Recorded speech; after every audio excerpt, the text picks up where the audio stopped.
இண்டஸ்ட்ரியில வந்து பாத்தீங்கன்னா நிறைய படைப்புகள் தவறான படைப்புகள் உள்ள வருது.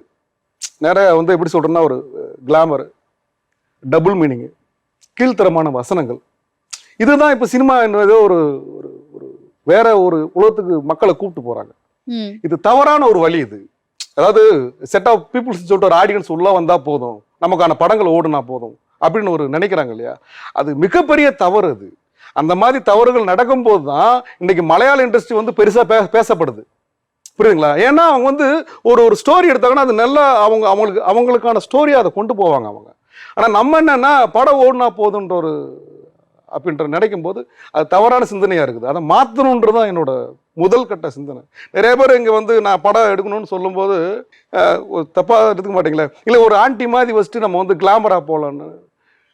டே, என்னோட சிந்தனை அது கிடையாதுடா. நான் எடுக்க நினைச்ச சினிமா அதுவல்ல. அதை காட்டணும்னு ஒண்ணு இருக்கு இல்லையா? அதுக்காக தான் நான் வந்து பண்ணி காட்டணும். ஆனா எனக்கு என்னன்னா இதுல ஒரு பெரிய இது என்னன்னா, எனக்கு நடிகனா மட்டும்தான் எனக்கு நான் தேடிக்கிட்டு இருந்தேன். அதுக்கடுத்து ப்ரொடக்ஷன் ஒரு விஷயத்தை இறங்குறோம். இந்த மாதிரி வந்து ஓகே ப்ரொடக்ஷன் பண்ணலாம்.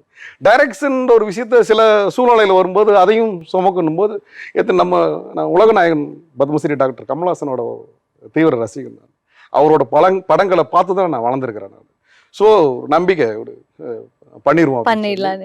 அந்த இதில் தான் இந்த சூப்பரா பண்ணிட்டீங்க. தேங்க்யூ.